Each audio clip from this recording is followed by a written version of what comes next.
Hi, I'm Angela Lococo. This is my speech 3 persuasive speech. This is my audience, Abby. And this is my paper. I'm sorry if there's noise. There's children and dogs here. Um,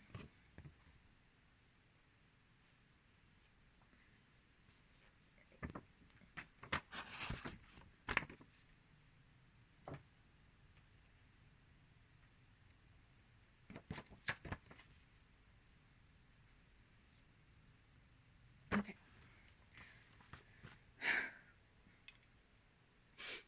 Your stepmom berates you for not doing a small task. Your aunt acts like the victim of problems she created. Your dad's constant threats of rejection if you don't do a menial task. Sounds familiar? These are all traits of a toxic family. These traits all come in different forms, but luckily for us, most toxic people have a similar modus operandi. Learning how to deal with toxic family members can help you protect yourself from them, as well as preserving whatever relationship you have left. But you also must know that these types of people won't change unless they're willing to, and most aren't. The only way to truly escape the situation is to separate yourself from them. It could be difficult for some people to see these traits if they've been with that toxic person for a long time. Therefore, we must learn how to identify these traits, then dive into the solution. Living under the same roof with this toxic family member can be an everyday battle sometimes. Even if you're not currently living with your family members, learning about how to spot toxic traits is a useful skill to have in order to know who to keep in and out of your life. My claims are well supported. The information I will be sharing comes from experience, health articles, as well as information that I've learned throughout my psychology class. To convey how to deal with manipulative family members, we must first learn how to identify their traits. And what do all abusers have in common? In manipulation and intimidation. The feeling of constantly having to walk on eggshells. You're often confused about your decision-making skills, and no matter what you do for this person, you're constantly in the wrong. These are all signs of emotional abuse. According to Psychology Today, the abuser's overt and covert manipulation tactics are both equally damaging. And when experienced over time, they have an insidious, delirious effect because you begin to doubt and distrust yourself. But what are the signs of an abuser? An emotional abuser only cares about one person, themselves. And when they do pay attention to you and praise you, it's only to benefit their agenda. Often emotional abuse can be covert. This can be seen when they try to make themselves the victim of your behavior or use emotional abuse and guilt tactics to make you more emotionally vulnerable to them.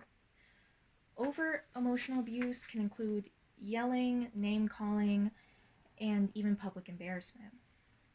Imagine you're at home and you finally finish a day's worth of housework and assignments. The toxic family member has arrived home from work and they begin to yell at you for not throwing away a piece of plastic they told you to throw away. They then begin to say how you always do how they always do all the work in the house and how you barely do anything. And then they blame you, saying that you're being a victim of the problems that you created. It could be a very slippery slope with these types of people, but this is only a mild example. Usually these interactions happen throughout the week, so it's no doubt that so many instances of this happening can lead to mental disarray. Letting emotional abuse go on for too long can be very detrimental to our future mental health and relationships. As Petrangelo from the Healthline said, studies show that severe emotional abuse can be as powerful as physical abuse. Over time, both can contribute to low self-esteem and depression. These types of relationships are sadly quite common. Whether you find yourself in a situation like this or not, you're bound to meet someone that has gone through the same trauma. Taking the steps to learn these signs could only be a benefit for you in the future. Identifying and understanding the source of stress is a big step. Next is being able to put this information to use. The solution to dealing with manipulative parents is knowing how to detach yourself from them, learning how to care for yourself, and avoiding triggers. It's extremely hard to reason with these types of people. According to Psychology Today, if you focus on the content, you will fall into the trap of trying to respond rationally, denying accusations, and explaining yourself, and will lose your power. Therefore, you must learn how to control the way you act around them in order not to give them any ammunition. In many cases, abusers will cling to their victim's remarks and try to twist the conversation to their means. This further confuses the victim and gets them to question their mindset. To combat this, you must emotionally distance yourself from them. Don't allow them to get a rise out of you, keep conversations short, and avoid triggers like school or money or just hobbies. Not letting them get a rise out of you means not to be provoking. Treat the family member almost like they're a wild animal. No eye contact, act uninterested, stay calm, and do not provoke. Also, begin to take care of yourself more and confide in trusted friends and family members. It's extremely important to have a good friend or someone to talk to and get an opinion from them. This time can cause great emotional confusion, and not having someone there to support you can greatly affect your health. By doing those actions while also physically separating yourself. Sorry. Oh my gosh, I forgot. Where was I? Alright. How physically separating yourselves from them, that outbreaks should die down by a bit. Okay. At this point, you begin to set boundaries around them, expressing your feelings and telling them how you want to be treated.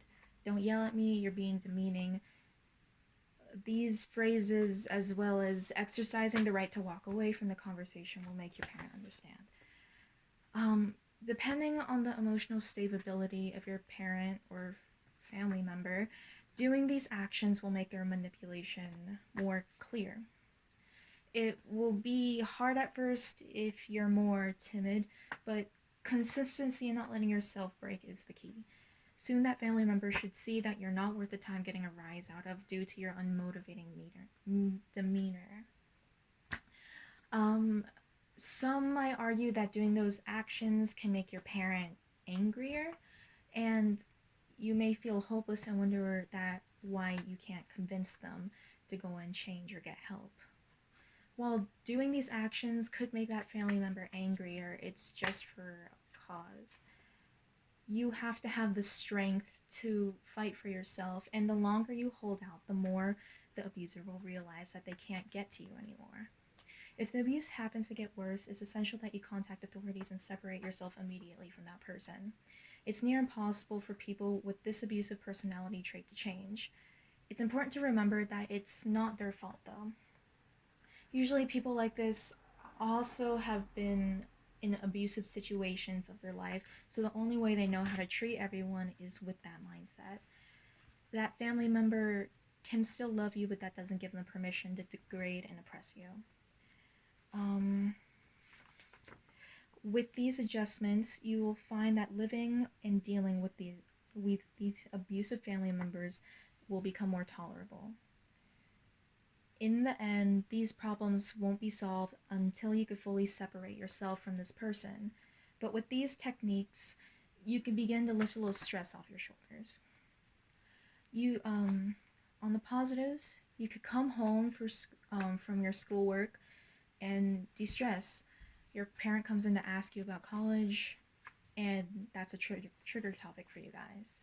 Quickly deflect the question with another question, like, well, you may be right, but what do you want for dinner tonight, by the way? Your parent no longer feels the need to lecture you since you validated them, so they get sidetracked from the main topic and answer your question.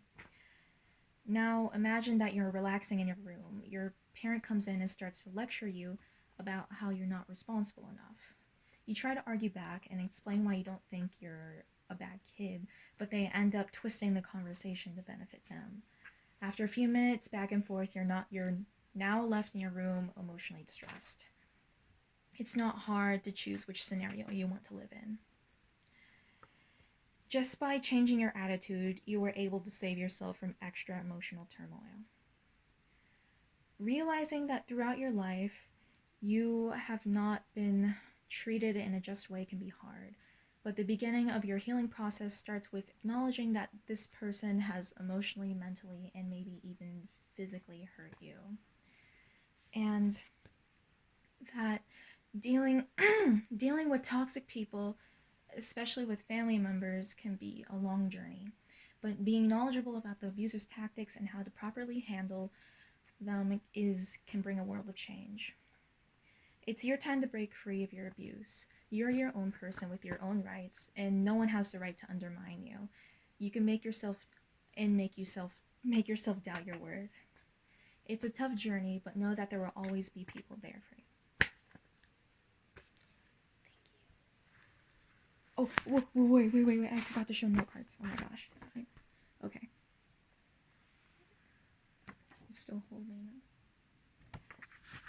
Hopefully the camera jaw won't deduct points. I don't think it will. Okay.